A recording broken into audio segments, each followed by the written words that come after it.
Hi, welcome to my channel 0 to 60. If you haven't by the end of this, I hope you do subscribe. Anyhow, by popular demand, for some weird reason, I've had lots and lots of requests to make this video, so I'm making it, okay? Living next door to Fred and Rose West. What can I say? Okay, let me start on how it came about. Okay, now, in 1989, I was only 15, I just left school, finished my GCSEs. I got kicked out of home. Back then my mum had remarried, my dad had died. She married a man who wasn't very nice. She was into him, not her kids, and it's a long story. Anyhow, they owned property. Myself and my friend Diane got given a flat, or more a room really, it wasn't a flat, more a glorified bedsit, next door to Fred West. There was a Baptist church between our house and his, but we knew his kids, we knew his son, we knew his daughter, the one who disappeared, turned out he killed. It wasn't a good area. It was only 40 quid a week, 20 quid each. That's why we moved there, you know. Two young girls, 40 quid between us. I mean, that was a lot of money. I was earning 57 quid a week. 20 quid was a lot of money to find in rent, plus 50p's for the meter. I mean, we were always skint, trust me. Anyhow, his son used to come round and visit us because we knew him. And Fred used to send us oranginas, I don't know where he got them from, and give us 50p's for our meter for a pound note. You know, we used to swap. We'd call his son, we'd shout, Steve, get your dad to give us some 50s, and he'd do it, okay? Now, in all of it, you've got to remember, we've got to have respect for his children, because it isn't their fault, okay? It's very sad, and it's wrong that they should be victimised for something their parents did. That, to be perfectly honest with you, I know his son, and, well, I knew him, I haven't seen him for years, to be honest. I'm sure he didn't have a clue. I'm sure he didn't, because we were next door. He used to come and visit us. He could have stayed with us if it was that terrible. He really could have. Yeah, he never did. I mean, he knew all he had to say was to me and my friend, can I stay? We wouldn't have said no, you know. Plus the fact he came to all the normal places, you know. He came to Cinderella Kid, which was a disco with us. All the places young kids go, he came. I mean, he wasn't trendy. He wore old-fashioned clothes compared to the rest of us. But he was quite a normal lad, you know. We just thought they didn't have a lot of money. Cromwell Street's not a good area of Gloucester.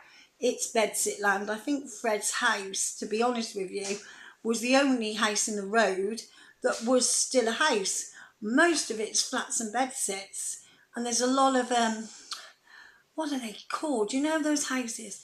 Like halfway houses for alcoholics and drug rehabilitation and all that down there. You know, so it's not a nice area. It's an area with quite an eclectic class of people. There's a lot of different people there, okay? As I say, we were young, we were just having fun. Now, we get lots of questions, me and my friend, all the time. You know, did you know he was a murderer? Did you know this? Did you know that? Did you see anything? Did you hear anything? He was a normal man. He was our mate's dad.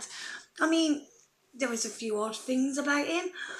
I mean, we would take the mickey and wolf whistle out the window, and you know, he'd think we were wolf whistling him, and we'd be like, oh no, you're horrible, go away, you know, you funny old man.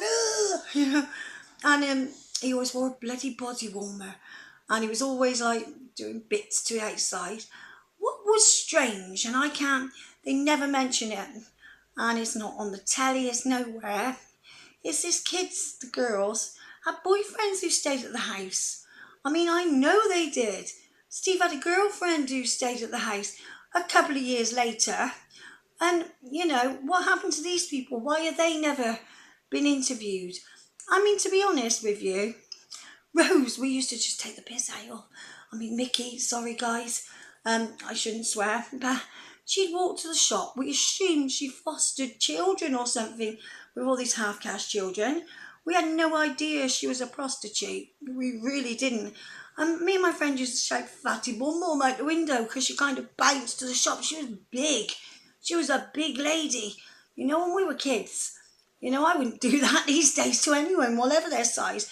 But when you're 15, you know, and you see this horrible lady, she didn't speak to anyone. She was kind of reclusive. Fred, you'd never see Rose unless she bounced to the shop, which she was like so rude. She didn't talk to people, very, very quiet. People came and went to Cromwell Street all the time. We didn't question it. To be honest, I mean, real honest, we were probably chuffed.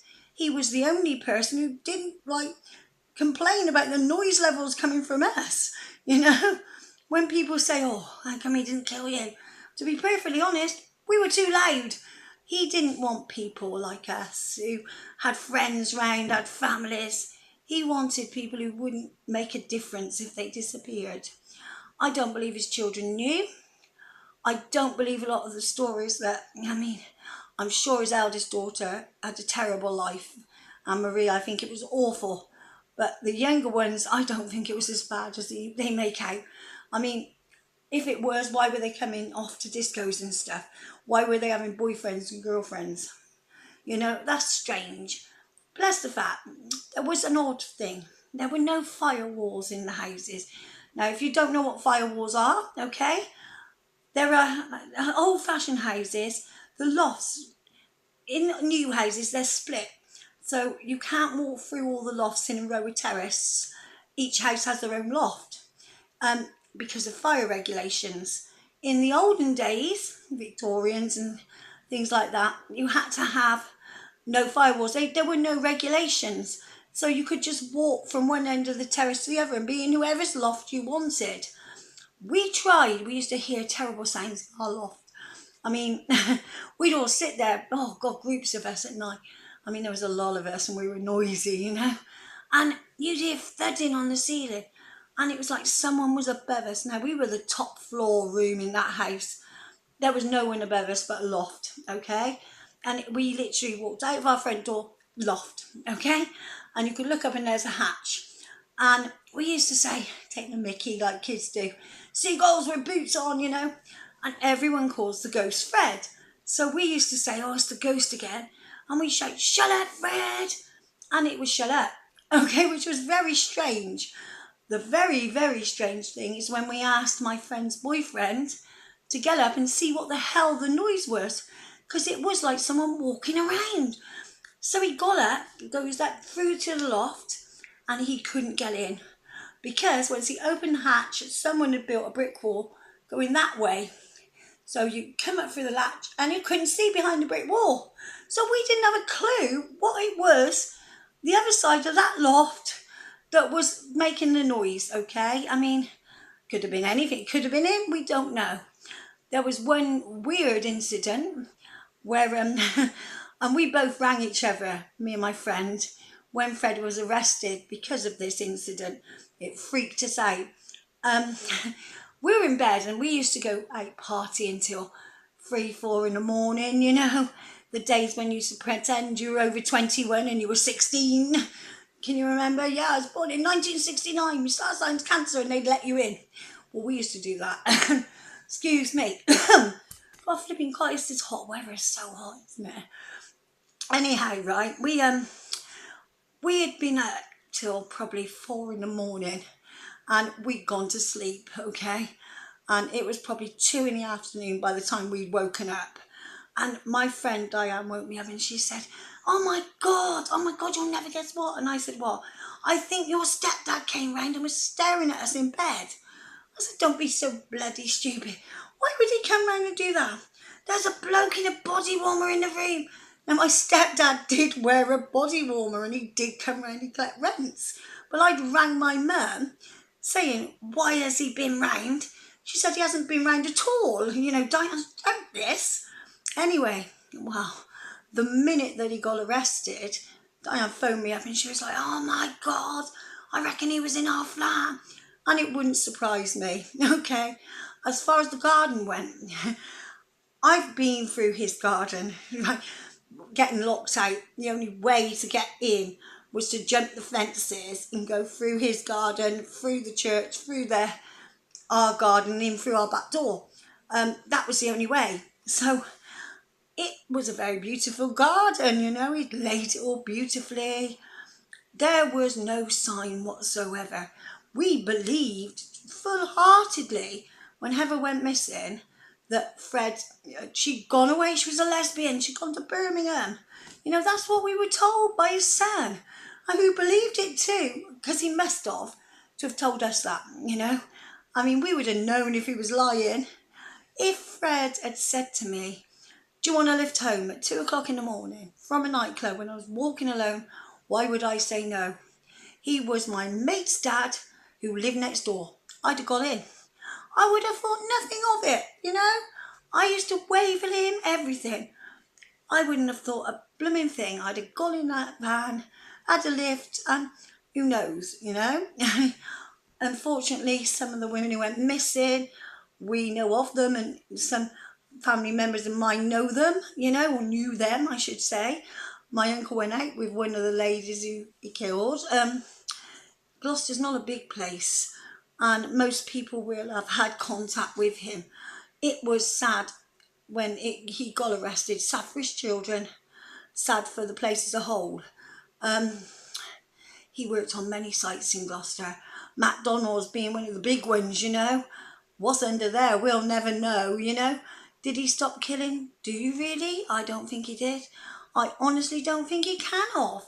In the time we lived there, he must have been killing people still. We had no idea Rose was a prostitute. And I've got a damn good idea that, she was obviously doing business from home. There were black people who knocked on the door, and I know she had a big black audience rather than white men for some reason. She liked black men, which is her choice, Perhaps they're better endowed, as they say, Who knows? I'll have to ask my mate. He'll tell me. He'll love to tell me. He likes to brag. Anyhow, but she had men come and go. We assumed they were friends. Why would you assume anything else? You'd never dream he'd cut her out, Heather, and killed her, put her under the patio. Why would you think that? It was the biggest shock when they got arrested. And it was just so insane. A lot of people ask me, but, you must have known. No, how would we? He was a normal man living his life. He probably was pleased of the noise we made. It probably covered us up. I honestly don't think he did anything from home.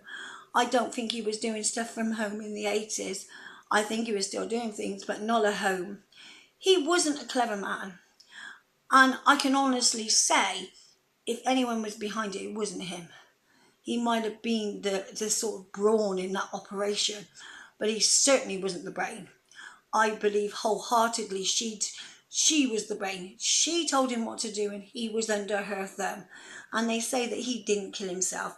I mean, there's a big rumours around Gloucestershire that he was killed by the other inmates or the guards, that he didn't kill himself in prison, which I don't know.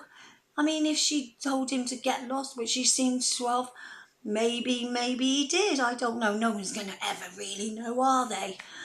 But anyhow, that was my experience of living next door to Fred West. If you've got any questions, you want to know anything, put it in the comments, okay? I will come back and answer what I can for you. I mean, I know quite a bit. I mean, I lived there from 1989 to, I think it was about 92. And I didn't stop seeing, his son and, my mates and people from the area until I left for the Canaries in 93. I went to work for the Brinsmats Gold Robber. I mean, my life is just different, isn't it? Fair play. I'll have to do a video on that one. In Tenerife, selling timeshare, believe it or not. So I can tell you all about that another time. Guns on sales decks, and that was a lot more vivid.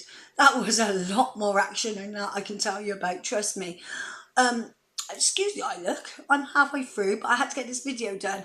It's looking like it's late already, so I need to upload it, guys. Anyway, thanks for watching. I hope you subscribe. Apart from my makeup channel, I did an estate agency for 25 years, so I'm going to be showing people how to buy and sell houses, if you need an estate agent, things like that, as well as all my makeup and skincare, okay? So please subscribe. I will do the rinse mats one at some point, and just let me know what you want, okay? And any questions, put it in the comments. Thanks, guys. Sorry about the quality of this video and everything. I had to do it quickly. I promised I would get it up, okay? Thanks, guys. Bye-bye.